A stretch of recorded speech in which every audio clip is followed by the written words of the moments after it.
Hello बच्चों, अपना online classes में आप सभी का स्वागत है। आप लोगों ने देखना शुरू कर दिया है अपना ऑनलाइन क्लासेस। बच्चों, आज हम आप लोगों के लिए बहुत ही स्पेशल क्लास लाए हैं जो आपके बोर्ड एग्ज़ाम यानी मैट्रिक बोर्ड एग्ज़ाम 2025 में जो भी वीवीआई क्वेश्चन होंगे उन्हीं का मैं कुछ अंश लेके आया हूं आप लोगों के बीच। तो आप लोग आज के क्लास में बहुत ही बेहतरीन कुछ होने वाला है। आप लोग जरूर जुड़ें और जरूर अंत तक बने रहें। बच्चों, अपना ऑनलाइन क्लासेस में आपको सभी ऑब्जेक्टिव सब्जेक्टिव क्वेश्चन आंसर बताया जाएगा ताकि आपको किसी भी तरह का कोई दिक्कत ना हो कि जो भी वीवीआई क्वेश्चंस होंगे, क्योंकि सभी का इम्पोर्टेंट पार्ट होता है, चाहे ऑब्जेक्टिव हो या सब्जेक्टिव हो। ऑब्जेक्टिव आपका 50% है, यानी आधा, यानी जितना का एग्जाम होगा उसमें से हाफ जो है वो है ऑब्जेक्टिव क्वेश्चन का, यानी एमसीक्यू का, यानी जिसमें ऑप्शंस होते हैं। तो बच्चों, किसी भी डिपार्टमेंट या किसी भी सब्जेक्ट को कम नहीं समझना है, सभी तरह के क्वेश्चन को पढ़ना है ताकि आप लोगों को बेहतरीन मार्क्स आए, आप लोग बेहतरीन रिजल्ट बना सके। तो बच्चों, आज इसी सीरीज में हम लेकर के आप लोगों के लिए लेकर के आए हैं हिंदी, जो आपकी बुक है बिहार बोर्ड क्लास 10th की, उसका पहला और दूसरा चैप्टर का आज मैं वीवीआई ऑब्जेक्टिव जो है जहां से सारे क्वेश्चंस पूछे जाते हैं आएंगे भी आपको, ताकि यह पढ़ लेने के बाद आपका एक भी क्वेश्चन मिस नहीं होगा, इतनी मैं गारंटी देता हूं। तो बच्चों, आप मेरे चैनल से जुड़िए और मैं गारंटी देता हूं कि मैं जितना ऑब्जेक्टिव और सब्जेक्टिव पढ़ाऊंगा उससे बाहर क्वेश्चन नहीं आएगा। तो बच्चों, चलिए शुरुआत करते हैं बिना कोई देरी किए हुए। तो चलिए शुरुआत करते हैं। तो आज मैं लेकर के आया हूँ हिंदी, उसका जो चैप्टर 1 है, श्रम विभाजन और जाति प्रथा। चैप्टर का नाम क्या है बच्चे? श्रम विभाजन और जाति प्रथा। उसी उसी का क्या किए हैं? ऑब्जेक्टिव लेकर के आए हैं। उसका क्या लेकर के आए हैं? ऑब्जेक्टिव यानी एमसीक्यू। तो चलिए आज हम लोग वही पढ़ते हैं। पहला क्वेश्चन है पहला क्वेश्चन है कि श्रम विभाजन और जाति प्रथा के लेखक कौन है। यह चैप्टर मैंने आप लोगों को पढ़ाया था और उसमें मैं बताया था कि पहले तो लेखक परिचय होता है, उसमें लेखक के बारे में सारी बातें बताई गई होती है, उनसे भी क्वेश्चन पूछे जाते हैं और उनके अंदर का जो चैप्टर है, निबंध कहानी जो भी तरह की कोई भी कहानी है तो उनसे क्वेश्चंस आते हैं। तो बच्चों, मैंने आपको, यदि आप लोग मेरा वीडियो देखे हैं, नहीं देखे हैं तो जाके देख लीजिएगा। जब मैं ये चैप्टर पढ़ाया था तो मैंने आपको एक एक चीज़ बेहतरीन तरीके से समझा दिया था। तो आज मैं इनका ऑब्जेक्टिव लेकर के फिर आया हूँ। तो जो भी वीवीआई ऑब्जेक्टिव है मैं आज लेकर के आया हूँ। मैं गारंटी देता हूँ कि इससे बाहर यदि इस चैप्टर से क्वेश्चन पूछे जाएंगे तो आपका बाहर से नहीं आएगा, मैं जितना बता रहा हूँ उसी में से आएगा। तो चलिए ये बच्चों, श्रम विभाजन और जाति प्रथा के लेखक कौन है? भीमराव अंबेडकर।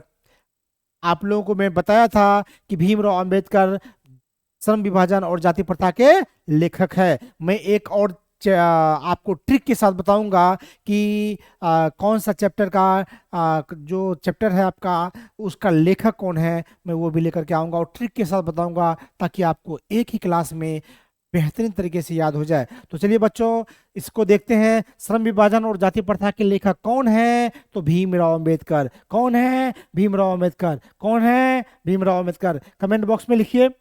ठीक है। तो श्रम विभाजन और जाति प्रथा के लेखक कौन है? भीमराव अंबेडकर।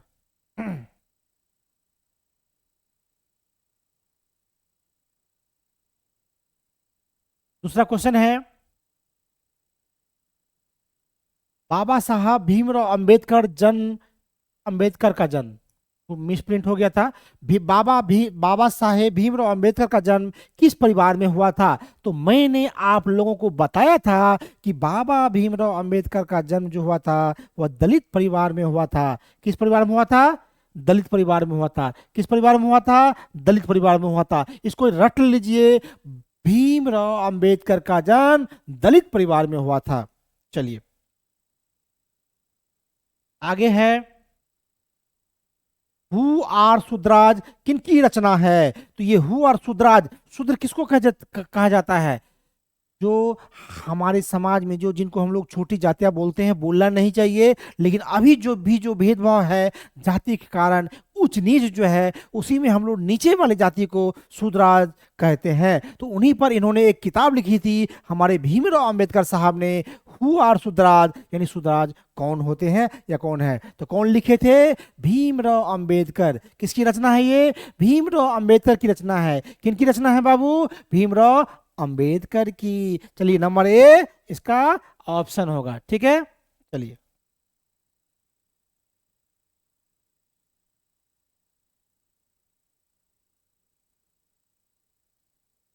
नेक्स्ट क्वेश्चन बाबू क्या है? भीमराव अंबेडकर के चिंतन एवं रचनात्मकता के प्रेरक व्यक्ति कौन थे? तो एक चीज मैंने आपको बताया था और ट्रिक भी बताया था कि बुद्ध मिले कबीर से ज्योति जगा गए, यानी बुद्ध, कबीर और ज्योतिबा फुले। ये ट्रिक याद रखिएगा बच्चों। बुद्ध मिले कबीर से ज्योति जगा गए, बुद्ध मिले कबीर से ज्योति जगा गए, यानी बुद्ध, कबीर और ज्योतिबा फुले, ये जो थे, इनके चिंतन में, इनकी रचनात्मक का बहुत ही प्रभाव पड़ा था और उनसे इनको प्रेरणा मिलती थी। तो भीमराव अम्बेडकर के जो थे चिंतन एवं रचनात्मकता के प्रेरक व्यक्ति कौन थे? तो बुद्ध भी थे, कबीर भी थे और ज्योतिबा फुले, यानी इनमें से सभी। बुद्ध मिले कबीर से ज्योति जगा गए, इनको याद रखना है बच्चों, ताकि एग्जाम में आए फटाफट मार देना है। चलिए आगे देखते हैं।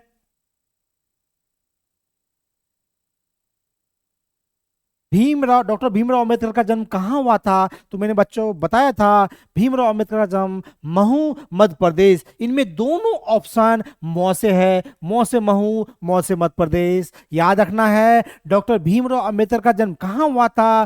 तो मौ, दोनों का मौ से ही शुरू है, मौ से महू, मौ से मध्य प्रदेश। तो अपना ऑनलाइन क्लासेस के बच्चे नहीं भूलेंगे, एक बार यदि मेरा वीडियो देखेंगे तो वहां पर कलम तोड़ कर लिखेंगे, वहां पर सारा क्वेश्चन का आंसर दे करके आएंगे। तो चलिए बच्चों, डॉक्टर भीमराव अम्बेडकर का जन्म कहाँ हुआ था? तो महू, मध्य प्रदेश। मौ से महू, मौ से मध्य प्रदेश, याद रहेगा। चलिए नेक्स्ट क्वेश्चन।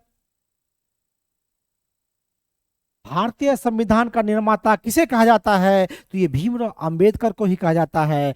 भारतीय संविधान का निर्माता किसको कहा जाता है? तो भीमराव अंबेडकर को कहा जाता है। यह बच्चों, यह क्वेश्चन कंपटीशन में भी पूछा जाता है। यदि मैट्रिक पास करने के बाद आप लोग जो आगे पढ़िएगा, फिर जॉब के लिए जो तैयारी कीजिएगा, उसमें भी यह क्वेश्चन आता है कि भारतीय संविधान का निर्माता किसे कहा जाता है? तो भीमराव अंबेडकर को कहा जाता है। चलिए, भारत में जाति प्रथा का मुख्य कारण क्या है? तो बाबू, भारत में जाति प्रथा का मुख्य कारण क्या है? तो बेरोजगारी है। क्या है? बेरोजगारी है। इससे क्या होता है कि हम लोग श्रम का विभाजन जो करते हैं ना, जातियों में बांट देते हैं कि तुम्हारे पापा ये करते थे तो तुमको भी यही करना पड़ेगा, और यही हमारे बहुत बड़ा बेरोजगारी कारण है, यानी जाति प्रथा। और जाति प्रथा, भारत में जाति प्रथा का मुख्य कारण क्या हो गया? तो बेरोजगारी।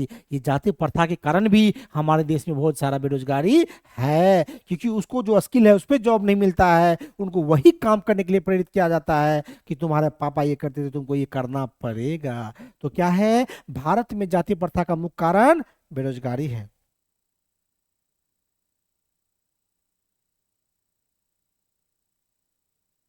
चलिए आगे देखते हैं। जाति प्रथा स्वाभाविक विभाजन नहीं है। क्यों? क्यों?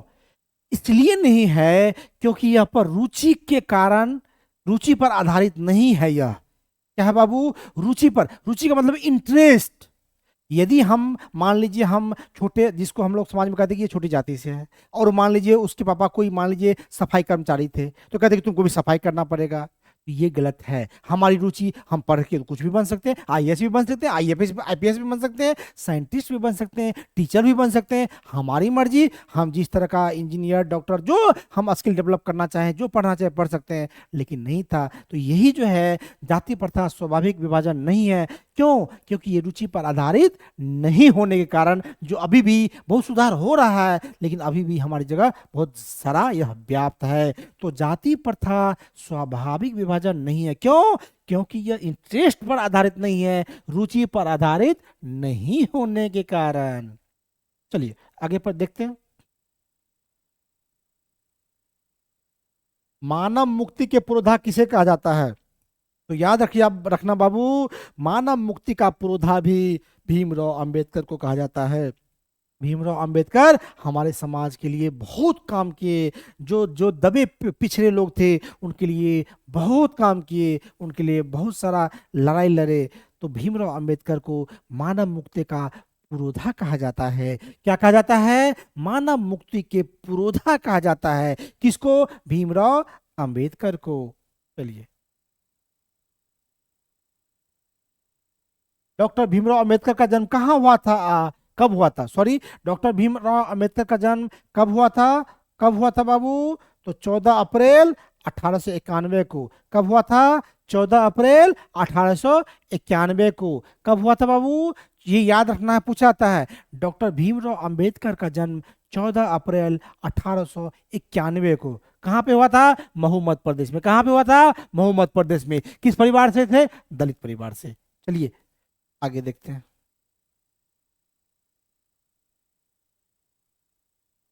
आदर्श समाज स्वतंत्रता, समानता, भ्रातृत्व पर आधारित होगा। यह किसने कहा? तो ये भीमराव अंबेडकर ने कहा। भीमराव अंबेडकर ने क्या क्या बोला कि आदर्श समाज कब होगा? जब उनको स्वतंत्रता दी जाएगी, उनको समाज में समानता दी जाएगी, जब आपस में भाईचारा होगा, तब ये जो हमारा समाज है वो आदर्श समाज कहलाएगा। तो ये किसने कहा? तो भीमराव अंबेडकर ने कहा। ये ऑप्शन होगा इसका बी।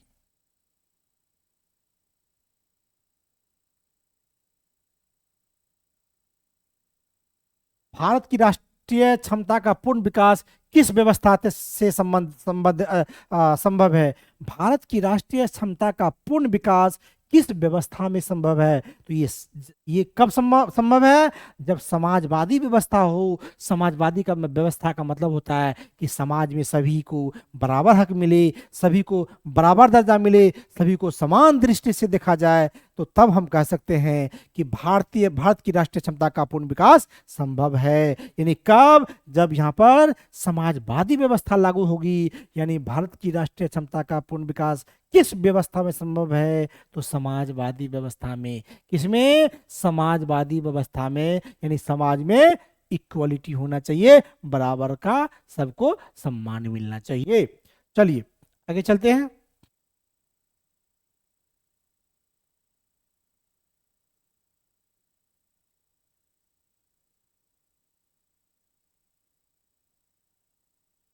डॉक्टर भीमराव अंबेडकर ने किस प्रथा को आर्थिक पहलू पहलू से खतरनाक माना है? यानी डॉक्टर भीमराव अंबेडकर ने क्या कहा कि कोई ऐसी प्रथा है जो आर्थिक पहलू से भी ज्यादा खतरनाक है, वह है जाति प्रथा। क्या प्रथा है? जाति प्रथा। और यह उसी से रिलेटेड चैप्टर भी है। तो ये डॉक्टर भीमराव अंबेडकर ने कहा है कि ये आर्थिक पहलू से भी ज्यादा खतरनाक है। क्या है? जाति प्रथा। क्या है? जाति प्रथा।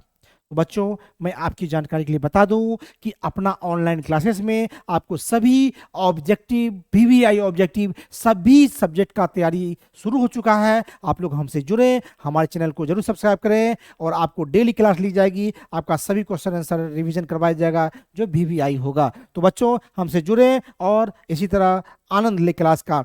ठीक है? तो डॉक्टर भीमराव अंबेडकर ने किस प्रथा को आर्थिक पहलू से खतरनाक माना? तो जाति प्रथा को माना है। चलिए,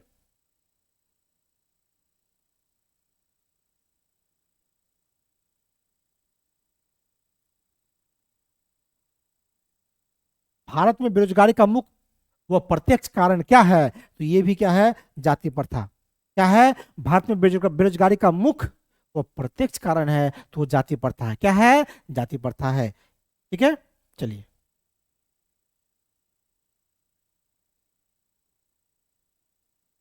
आधुनिक सभ्य समाज श्रम विभाजन को आवश्यक क्यों मानता है? कार्य कुशलता के लिए, भाईचारे के लिए, रूढ़िवादिता के लिए, इनमें से कोई नहीं। क्या कहता है कि आधुनिक सभ्य समाज में श्रम विभाजन को आवश्यक, यानी हमारा जो आधुनिक सभ्य समाज है, जिनको बोलते हैं कि सभ्य समाज है, अच्छा समाज है, वह श्रम विभाजन को आवश्यक मानता है। और वो क्यों मानता है बाबू? क्यों मानता है? तो कार्यकुशलता के लिए, भाईचारे के लिए, रूढ़िवादिता के लिए, इनमें से कोई नहीं। तो इसमें क्या होगा? क्या होगा? क्या होगा?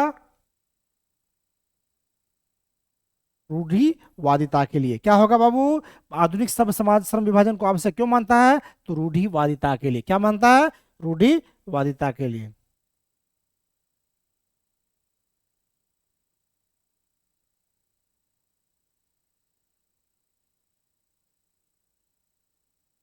जाति प्रथा श्रम विभाजन के साथ साथ किसका रूप लिए हुए है? तो ये जाति प्रथा जो है श्रम विभाजन के साथ साथ श्रमिक विभाजन का भी रूप लिए हुए है। जाति प्रथा श्रम विभाजन के साथ साथ श्रमिक विभाजन का भी रूप लिए हुआ है कि वो श्रमिक का भी जो ये काम करेंगे, ये काम करेंगे, जबरदस्ती थोपा जाता है। तो इसलिए जाति प्रथा श्रम विभाजन के साथ साथ श्रमिक विभाजन का भी रूप लिए हुए है। इसका ऑप्शन हो जाएगा सी। चलिए,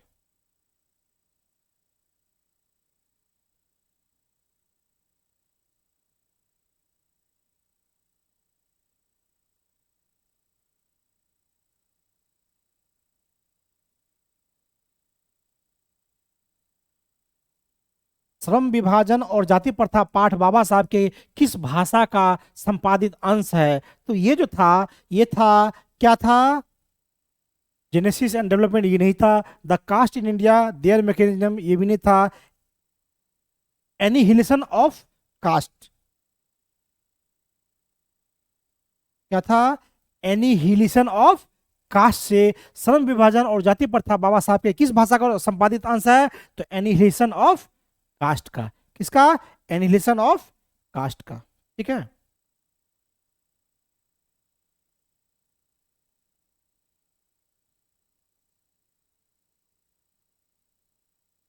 मूक नायक क्या है? ठीक है, मूक नायक क्या था? तो ये पत्रिका था। क्या था? पत्रिका था जो बाबा साहेब ने निकाला था। मूक नायक क्या है? एक पत्रिका था। ठीक है, मूक नायक क्या है? एक पत्रिका।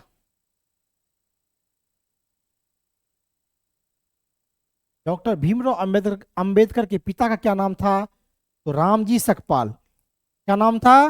रामजी सकपाल। भीमराव, जिस तरह से यहाँ राव है तो यहाँ राम, उसमें जी लगा देंगे, सकपाल। डॉक्टर भीमराव अंबेडकर के पिता जी का क्या नाम था? तो रामजी सकपाल। याद रखेंगे, जिसे हम लोग राम राम जी बोलते हैं, तो इसी तरह जिसे हम लोग बड़े को राम राम जी बोलते हैं, तो इसलिए उसके पिताजी है तो पूजनीय है, तो उसको राम राम जी बोलेंगे, तो रामजी सकपाल। याद रखना है बच्चों, डॉक्टर भीमराव अंबेडकर के पिता का क्या नाम था? तो रामजी सकपाल, यानी राम राम जी। याद रखना बच्चों, राम राम जी। और याद रह जाएगा आप लोगों को कि डॉक्टर भीमराव अंबेडकर के पिता का क्या नाम था? राम राम जी, यानी रामजी सकपाल। चलिए,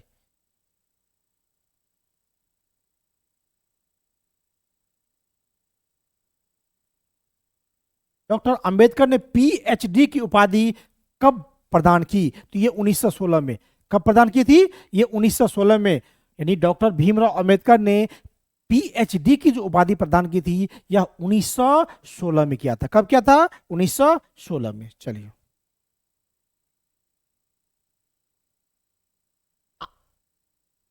आधुनिक मनु कहा गया है डॉक्टर भीमराव अंबेडकर को। भीमराव अंबेडकर को क्या कहा गया बच्चों? आधुनिक मनु, यानी आधुनिक युग का मनु कहा गया है डॉक्टर भीमराव, क्योंकि मनु जी थे वो भी नीति निर्धारण करते थे, नीति निर्माता कहा जाता था। उसी तरह डॉक्टर भीमराव अंबेडकर को आधुनिक मनु कहा गया है। डॉक्टर भीमराव अंबेडकर क्या है? आधुनिक मनु। क्या है? आधुनिक मनु। किसको कहा गया है? डॉक्टर भीमराव अंबेडकर को।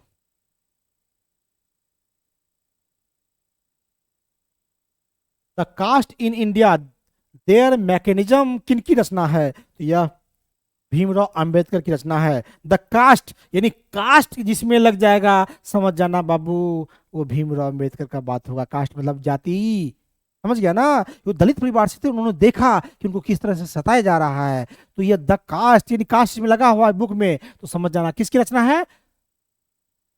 भीमराव अंबेडकर की। तो the caste in India their mechanism किनकी रचना है? तो भीमराव अंबेडकर की रचना है। चलिए,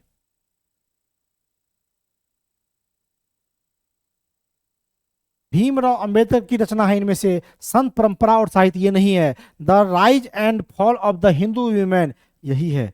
क्या है, the rise and fall of the Hindu women. ये क्या कहा गया कि समाज में औरतों के बारे में भी लिखा गया है कि उनकी स्थिति कितनी बुरी थी। तो ये बुक जो था इनके द्वारा ही लिखी गई, भीमराव अंबेडकर के द्वारा, the rise and fall of the Hindu women, है ना। यानी हिंदू विमेन जो थी उनका राइज और फॉल जो कैसे कैसे हुआ उनके बारे में इसमें लिखा गया है। चलिए,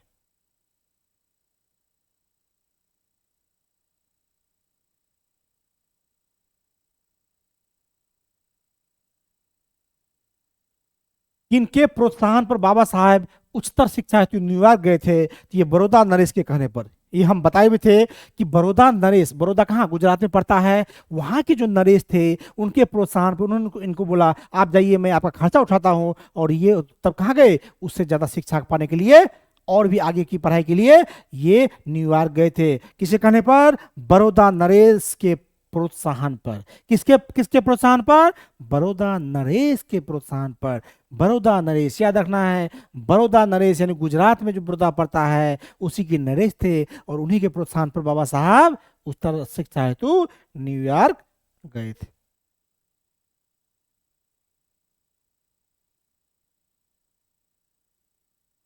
डॉक्टर भीमराव अंबेडकर की माता क्या नाम था? ठीक है, तो भीमबाई सकपाल। क्या नाम था, भीमबाई सकपाल। याद रखना है, भीमराव अंबेडकर और भीमबाई, याद रखना बाबू, भीमबाई, भीमराव अंबेडकर। पापा जी का नाम राम राम जी, राम जी सकपाल, बड़े को राम राम जी बोलते हैं। माता जी, तो भीमराव अंबेडकर का भीम शुरू में है, इसमें भी भीम है, तो भीमबाई, भीम बाई सकपाल, पापा में था तो मम्मी में भी, तो क्या नाम था, भीम बाई सकपाल। क्या है, भीम बाई सकपाल। और मुझे पता है कि अपना ऑनलाइन क्लासेस के स्टूडेंट ऑप्शन मार के आएंगे कि सर गलत नहीं होगा, आप इस तरह से पढ़ाते हैं कि दिमाग में छप जाता है। तो बच्चों, डॉक्टर भीमराव अंबेडकर के पापा का नाम राम राम जी यानी राम जी सकपाल, और माता का भीम वहां भी है यहाँ भी भीम है, तो भीम बाई सकपाल। ठीक है, चलिए,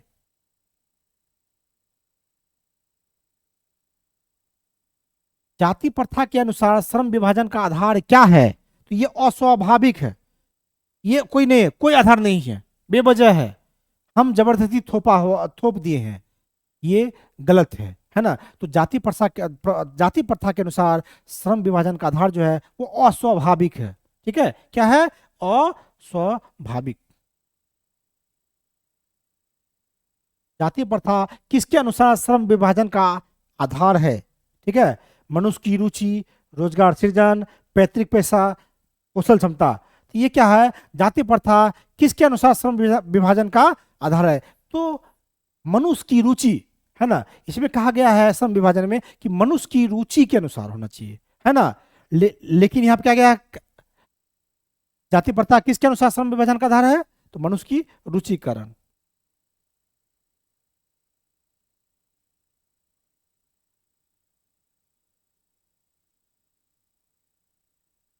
सॉरी, जाति प्रथा किसके अनुसार श्रम विभाजन का आधार क्या है? तो ये पैतृक पेशा बना दिया गया है। क्या क्या है, जाति प्रथा किसके अनुसार श्रम विभाजन? तो ये पैतृक पेशा।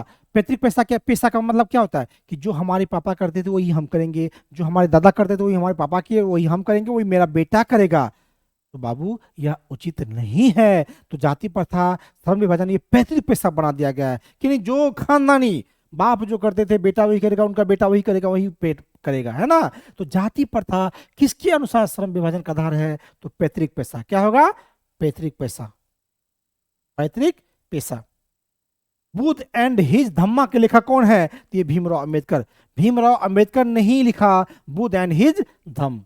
ठीक है, चलिए,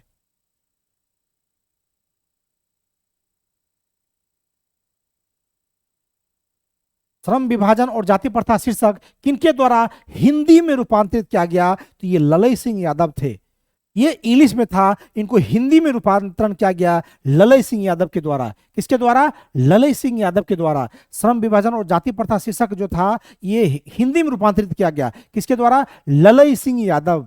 ललई सिंह यादव, लले लले गाना है, लले लले लले, है ना। तो ये ललई सिंह यादव जो थे, यही जो थे श्रम विभाजन और जाति प्रथा शीर्षक जो है इनके द्वारा रूपांतरित किया गया। ललई सिंह यादव, याद रखना है, ललई सिंह यादव के द्वारा हिंदी रूपांतरित किया गया इनका। ठीक है।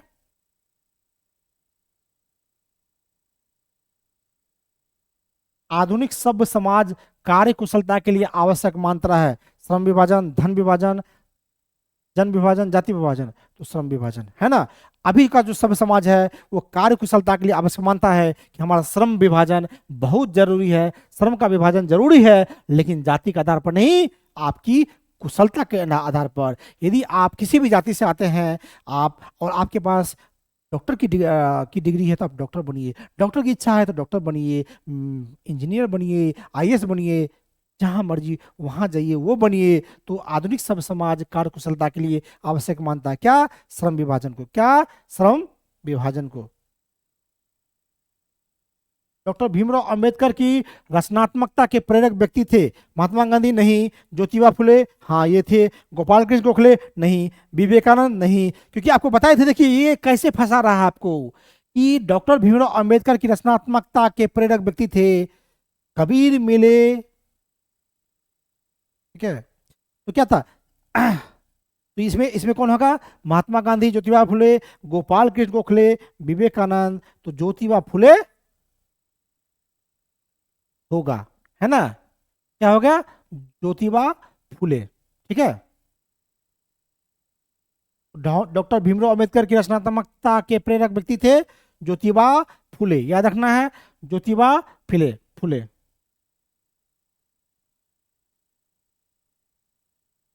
एक आप लोगों को ट्रिक बताए थे, बुद्ध मिले कबीर से ज्योति जगा गए, बुद्ध मिले बुद्ध मिले कबीर से ज्योति जगा गए। तो बुद्ध, कबीर, कौन कौन हो गया? बुद्ध, कबीर और ज्योतिबा फुले, है ना। यानी बुद्ध मिले कबीर से ज्योति जगा गए, है ना। यानी इसमें देखिए बुद्ध तो है नहीं, कबीर तो है नहीं, ज्योतिबा फुले। तो इस तरह से क्या होगा कि आपको ऑप्शन फंसाया जा सकता है। ज्योतिबा फुले की जगह बुद्ध दे देता, फिर इनके जगह कबीर भी दे सकता है। तो आपको ये तीनों याद रखना है और ये ट्रिक पे आप लोग छांट लीजिएगा कौन है कौन नहीं। तो बुद्ध मिले कबीर से ज्योति जगा गए। चलिए,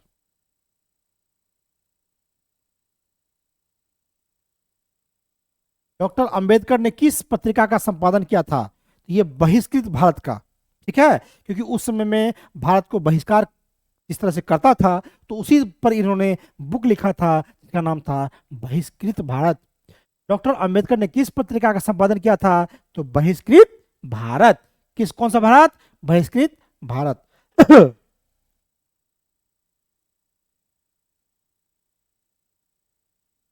डॉक्टर भीमराव अंबेडकर की मृत्यु कब और कहाँ हुई थी? तो इनकी मृत्यु जो हुई थी वो कब हुई थी? कब हुई थी? 1956 में और दिल्ली में। कब हुई थी? 1956 में और दिल्ली में। कब हुई थी? 1956 में और दिल्ली में। चलिए, याद रखना है उनकी मृत्यु कहाँ हुई थी? 1956 में और दिल्ली में।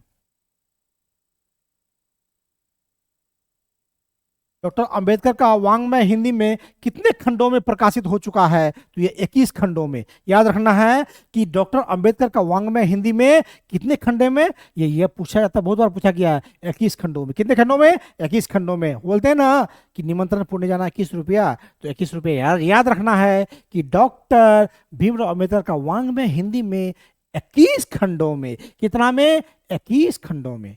ठीक है। चलिए,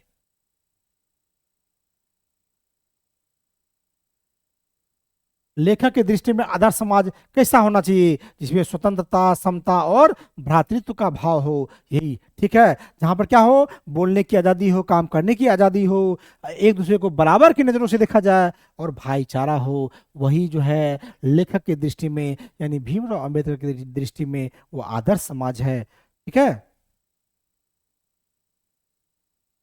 तो बच्चों, इस तरह से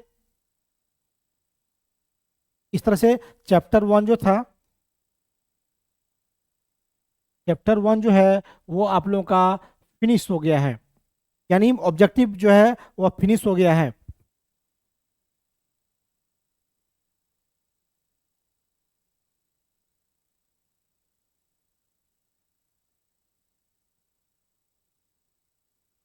आप लोगों का चैप्टर 1 जो है फिनिश हो चुका है। अब मैं चैप्टर 2 का जो है ऑब्जेक्टिव का भी रिवीजन कर लेते हैं।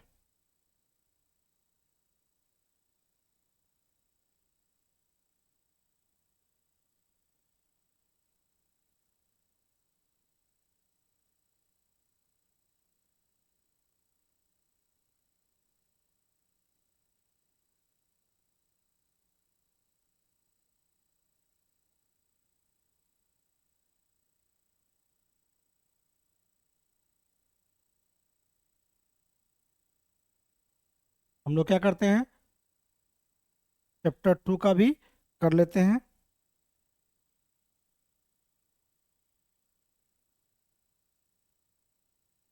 हम लोग चैप्टर 2 का भी अभी हम लोग क्या करेंगे, कर लेंगे। ठीक है, तो घबराना नहीं, बने रहना बच्चों।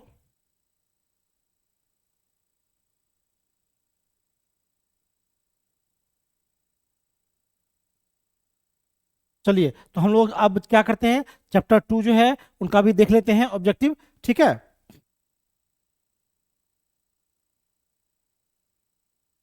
दूसरा चैप्टर जो है वो है 20 का दांत। क्या है, 20 के दांत, और उसके लेखक है नलिन बिलोचन शर्मा।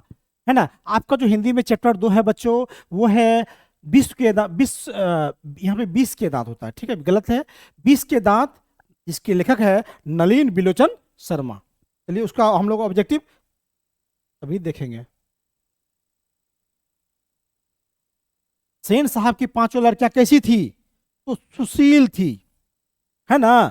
आप लोग कहानी पढ़े होंगे, और अब मैंने पढ़ाया भी है, तो आप लोग को मैंने बताया था कि उसमें सेन साहब जो थे वो बहुत अमीर आदमी थे, और उनकी 5 बेटियां थी, और पांचों बेटियां सुशील थी, जिनके उदाहरण समाज में दिया करते थे। उनको क्या करना है ये नहीं पता था, लेकिन क्या नहीं करना है ये उनको जरूर पता था। तो इसलिए क्या नहीं करना है वो बिल्कुल नहीं करती थी। तो उनकी कितनी बेटियां थी, 5 लड़कियां थी, और पांचों कैसी थी, सुशील थी। ठीक है। और लेखक नलिनी बिलोचन शर्मा की माता का क्या नाम था, तो रत्नावती शर्मा। क्या था, रत्नावती शर्मा। क्या था, रत्नावती शर्मा। क्या नाम था, रत्नावती शर्मा। चलिए, ये याद रखना रखना है।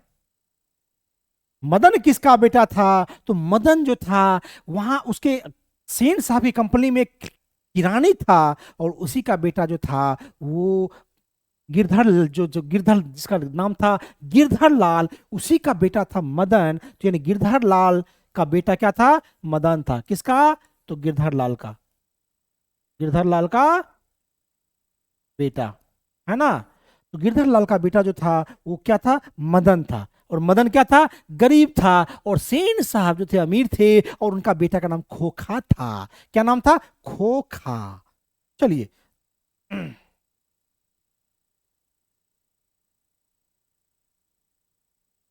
20 के दांत शीर्षक पाठ किस कहानी संग्रह से लिया गया था, तो ये 20 के दांत तथा अन्य कहानियां से लिया गया था।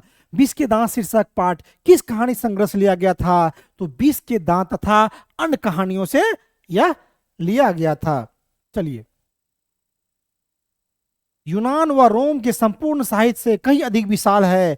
क्या, संस्कृत भाषा और साहित्य। हमारा जो संस्कृत भाषा है और साहित्य जो है वो यूनान और रोम के संपूर्ण साहित्य से बहुत अधिक विशाल है। तो क्या है, यूनान व रोम के संपूर्ण साहित्य से कहीं अधिक विशाल है संस्कृत भाषा और साहित्य।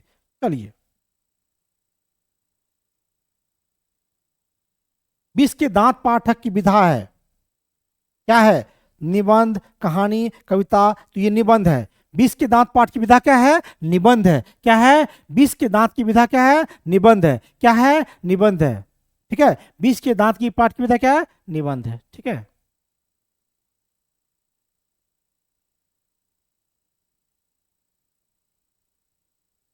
मदन के लिए क्या खाना मामूली बात थी। तो आपको पता है कि मदन गिरधर लाल का बेटा था और उसको मार बहुत लगता था। हमारे गांव में भी अमीर के जो बच्चे होते हैं, इनको ये हो जाएगा वो हो जाएगा करते रहते हैं, लेकिन गरीब के जो बच्चे खूब मारते हैं, और उसलिए वो गरीब के बच्चे संस्कारी भी होते हैं। तो उनके लिए मार खाना जो था मामूली बात था, है ना। मदन के लिए क्या खाना मामूली बात थी, तो मार खाना। क्या खाना, मार खाना, है ना। पिटाई खूब लगती थी उनको। नलिन बिलोचन शर्मा द्वारा लिखित कहानी निम्न में से कौन है। तो 20 का दांत तो है ही, इसी चैप्टर के बारे में है ही। तो 20 के दांत, नलिन बिलोचन शर्मा द्वारा लिखित कहानी कौन है, 20 के दांत। चलिए।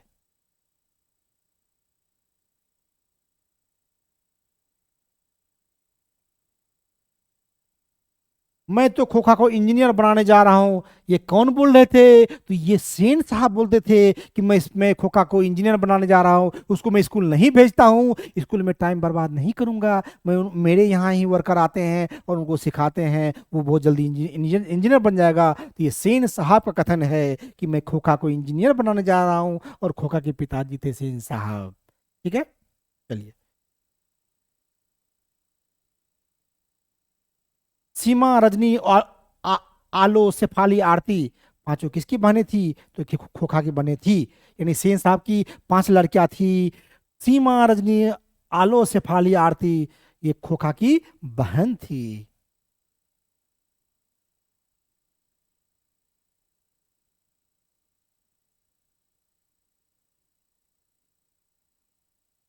20 के दांत कहानी के रचयिता, कहानीकार कौन है, तो नलिन बिलोचन शर्मा, है ना। या बच्चों, कहानी के साथ उसका जो लेखक है उनका जो नाम जरूर याद रखिएगा, वो भी पूछा जाता है। तो 20 के दांत के कहानी के लेखक है नलिन बिलोचन शर्मा। कौन है, नलिन बिलोचन शर्मा।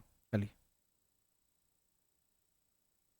सेन साहब खोखा को क्या बनाना चाहते थे, इंजीनियर। आप लोग जानते हैं, सेन साहब खोखा को बनाना चाहते थे इंजीनियर। इस कहानी में कितना बार मैं बता चुका हूं और आपको याद हो चुका है। और अपना ऑनलाइन क्लासेस के बच्चे कलम तोड़ के एक ही बार में ऑप्शन दे करके आएंगे कि सेन साहब खोखा को क्या बनना चाहते थे, तो इंजीनियर। चलिए।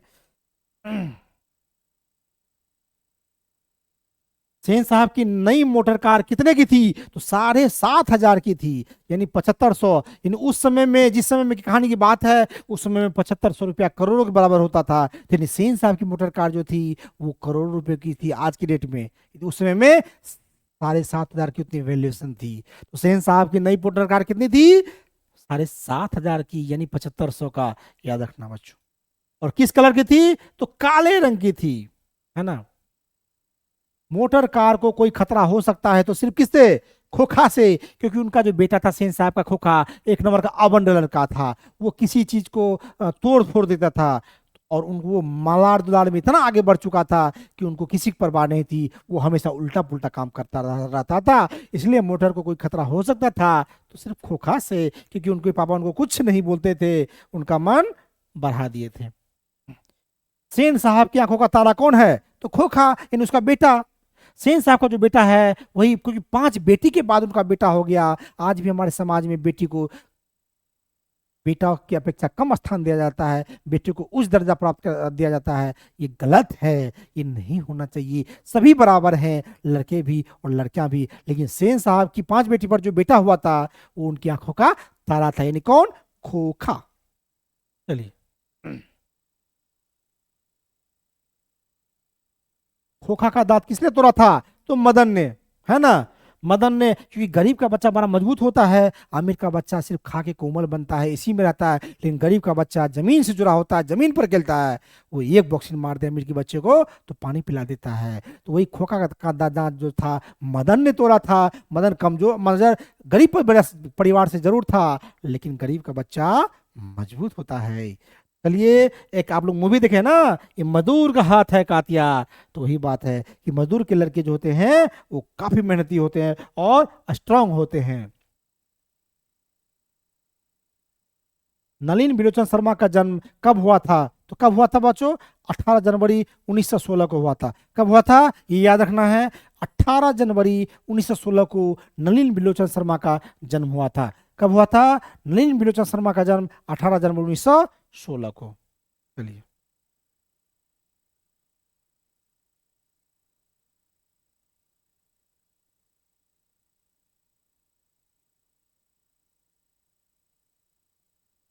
महल और झोपड़ी वालों की लड़ाई में अक्सर महल वाले ही जीतते हैं, पर उसी हालत में जब दूसरे झोपड़ियों उनकी मदद अपने ही खिलाफ करते हैं।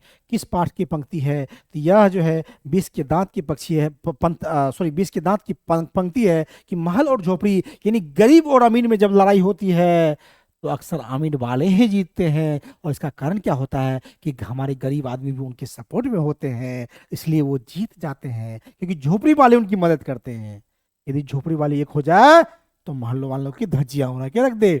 तो चलो इसमें वही कहना है कि महल और झोपड़ी वालों की लड़ाई में अक्सर महल वाले ही जीतते हैं, पर उसी हालत में जब दूसरे झोपड़ियां उनकी मदद अपने ही खिलाफ करते हैं। चलिए,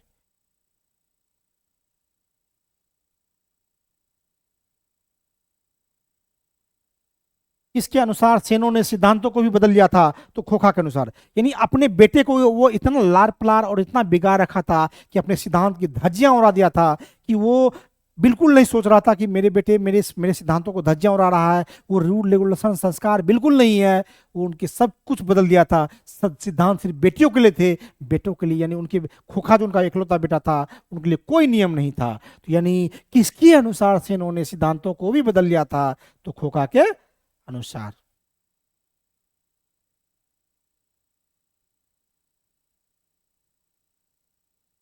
ऐसे ही लड़के आगे चलकर गुंडे चोर डाकू बनते हैं। यह पंक्ति कहानी के किस पात्र ने कही है? तो सेन साहब ने कहा था। किसके लिए? मदन के लिए, कि ऐसे लड़के जो है उनके बेटे के लिए कहा था कि ऐसे ही लड़के क्या बनते हैं आगे चल के? गुंडे चोर और डाकू बनते हैं, है ना। उस पर टॉन्ट कसा था, लेकिन ये गलत है ना।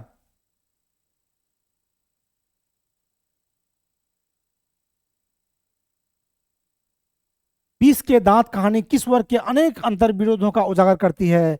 मध्य वर्ग, उच्च वर्ग, निम्न वर्ग, दलित वर्ग, है ना। 20 के दांत क्या होता है?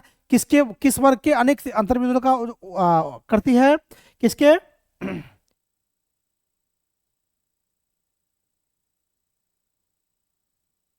क्या है? मध्य वर्ग। 20 के दांत कहानी किस वर्ग के अनेक अंतर विरोधों का उजागर करती है? तो मध्य वर्ग, है ना। किस वर्ग का? तो मध्य वर्ग।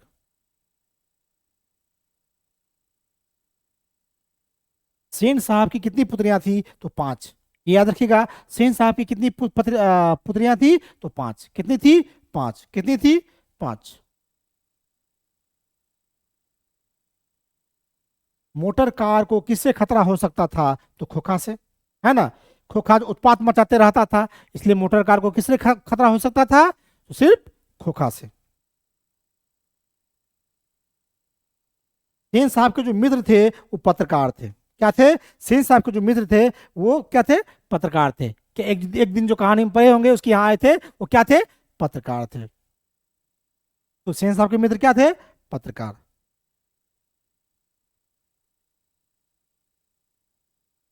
सेन साहब की पुत्रियों में से एक थी, भारती नहीं थी, गायत्री भी नहीं थी, बंटी भी नहीं थी, आरती थी, है ना। सेन साहब की पुत्रियों में से एक थी, कौन थी? आरती, है ना। ये तीनों नहीं थी।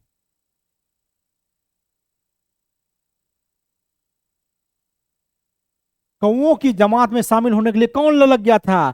तो कौओं और हंस में लड़ाई होती रहती है, तो कौओं की जमात में हंस जो है शामिल होने के लिए ललक गया था। कौवा यानी गरीब और हंस मतलब अमीर, ठीक है। चलिए, तो कौओं की जमात में शामिल होने के लिए कौन ललक गया था? तो हंस ललक गया था, यानी ऑप्शन बी होगा।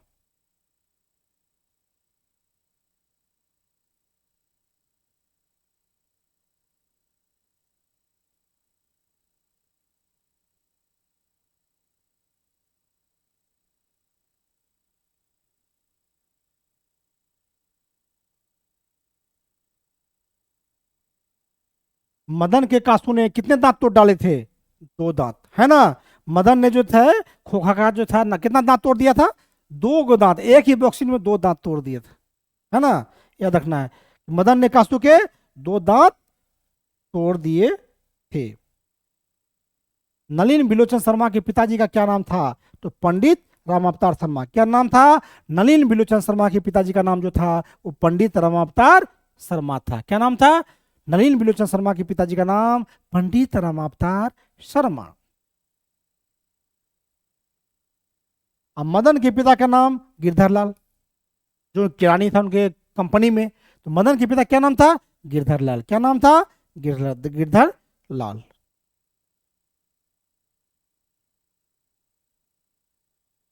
नलिन बिलोचन शर्मा का जन्म कहाँ हुआ था? तो ये भद्रघाट पटना में हुआ था। नलिन बिलोचन शर्मा का जन्म कहाँ हुआ था? भद्रघाट पटना में। भद्रघाट यानी भद्र, भद्र का मतलब अच्छा, है ना। भद्रघाट पटना, कहाँ पे? भद्रघाट पटना। नलिन बिलोचन शर्मा का भद्रघाट पटना में जन्म हुआ था। नलिन बिलोचन शर्मा की स्कूल की पढ़ाई कहाँ हुई थी? तो पटना में जब जन्म हुआ तो पढ़ाई वहीं होगी, तो पटना कॉलेजिएट स्कूल में हुआ था। नलिन बिलोचन शर्मा की स्कूल की पढ़ाई कहाँ की पढ़ाई है? स्कूल की पढ़ाई तो पटना कॉलेजिएट स्कूल में। किसमें? पटना कॉलेजिएट स्कूल में। किसमें? पटना कॉलेजिएट स्कूल में। चलिए, मदन की उम्र क्या थी? 5-6 साल का था मदन। कितने साल का था? 5-6 साल का था। मदन कितने साल का था? 5-6 साल का था। कितने साल का? 5-6 साल का। चलिए, मदन अक्सर किसके हाथों से पीटता था? तो अपने पिताजी के हाथों से। गिरधर लाल, है ना। मदन अक्सर किसके हाथों से? तो अपने पिताजी के हाथों से। यानी गिरधर लाल जो थे, इनके पिताजी कौन थे? गिरिधर, गिरधर लाल जो थे, इनसे जो है ये हमेशा पिटाई खाते रहते थे। ठीक है।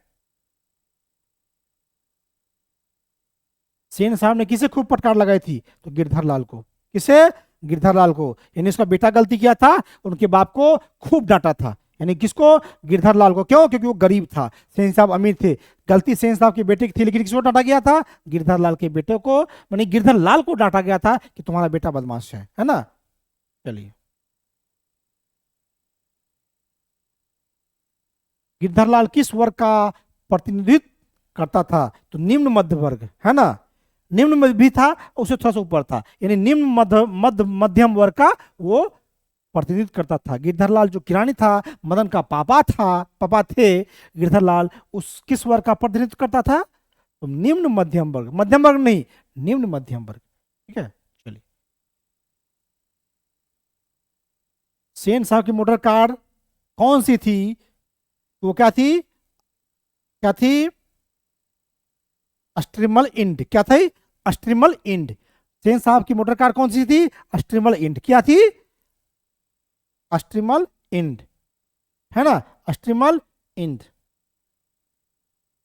दृष्टिकोण किसकी रचना है? तो नलिन बिलोचन शर्मा की, है ना। दृष्टिकोण किसकी रचना है? तो नलिन बिलोचन शर्मा की। दृष्टिकोण किसकी रचना है? नलिन बिलोचन शर्मा की। सेन साहब की मोटर कार किस रंग की थी? तो काले रंग की। ये मैं आपको बताया था कि सेन साहब की मोटर कार 7,500 की थी और काले रंग की थी। ठीक है। किस रंग की? काले रंग की। किस मोटर की चमक दमक को कोई खतरा नहीं था? किससे? है ना। किससे मोटर की चमक दमक को कोई खतरा नहीं था? खोखा से तो था, मदन से भी था, सेन साहब पड़ोस के बच्चों से भी था, लेकिन सेन साहब की जो बच्चियां थी, पुत्र पुत्रियां, वो बहुत अनुशासित थी, उससे कुछ खतरा नहीं था उससे, क्योंकि उनको बता दिया गया था तुमको क्या नहीं करना है। क्या करना है वो पता हो ना हो, लेकिन उनको जरूर पता था कि क्या नहीं करना है, इसलिए सेन साहब की पुत्रियों से उसको कोई खतरा नहीं था कार को।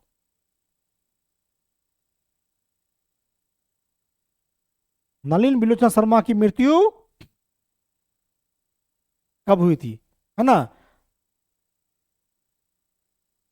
नलिन बिलोचन शर्मा की मृत्यु 12 सितंबर 1961 को।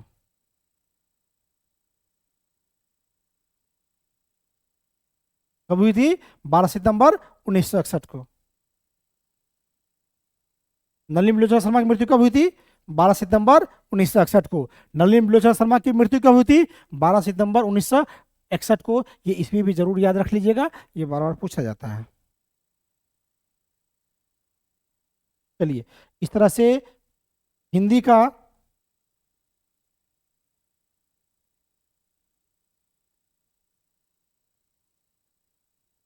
इस तरह से हिंदी का चैप्टर 1 एंड 2 का जो ऑब्जेक्टिव है वो हम लोग आज डिस्कस कर लिए हैं। तो बच्चों, आज का ये क्लास कैसा लगा कमेंट्स बॉक्स में ज़रूर बताइएगा। तो बच्चों, मैं उम्मीद करता हूँ कि आप लोगों को यह क्लास बहुत अच्छा लगा होगा। इसी तरह आप डेली आप लोगों का ऑब्जेक्टिव सीरीज चलेगा और साथ में सब्जेक्टिव भी। तो बच्चों, जो भी वीवीआई क्वेश्चन होगा हम आपको बता देंगे, उससे एग्जाम में बाहर नहीं आएगा। तो बच्चों, ऑब्जेक्टिव भी हमारे लिए बहुत इंपॉर्टेंट है। 50% उसी से पूछा जाता है। यदि आप लोग यदि ऑब्जेक्टिव पे कवर कर लेते हो तो 500 में से 250 मार्क्स तो आप 250 में एक ही मार्क्स नहीं कटेगा यदि आप 250 का 250 सही भरते हो।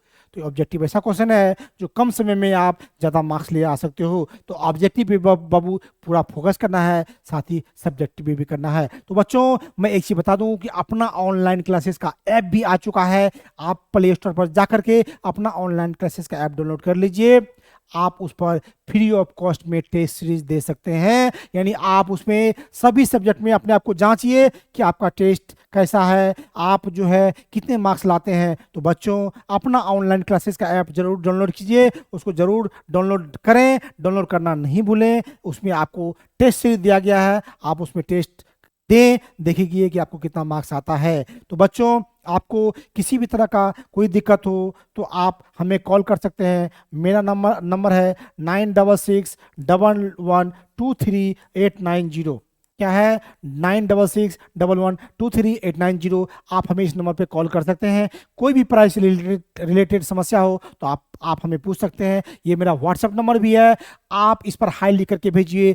हम आपको एक लिंक भेजेंगे व्हाट्सएप चैनल का। इस लिंक से फ़ायदा यह होगा कि हम जो भी क्लास लेंगे आपको लिंक चला जाएगा, शेयर कर देंगे, वो आप क्लास भी मिस नहीं होगा। और साथ में जो भी हम पीडीएफ डालेंगे, आप जो मैं पढ़ाऊँगा वहाँ आपको मिल जाएगा, ताकि आपको रिविज़न करने में कोई दिक्कत नहीं होगी। तो बच्चों, आप हमसे ज़रूर जुड़ें, आप हमारे साथ जुड़ें। बिल्कुल फ्री ऑफ कॉस्ट में सब कुछ मिल रहा है। आप हमारे प्ले स्टोर पर जा करके अपना ऑनलाइन क्लासेस का ऐप जरूर डाउनलोड करें और उस पर टेस्ट जरूर दें और हमारा क्लास जरूर देखें। सब्सक्राइब जरूर करें, लाइक करें, शेयर करें और कमेंट करें। तो बच्चों, आज का क्लास इतना ही, लेते हैं आज के लिए विदा। तब तक के लिए नमस्कार, थैंक यू।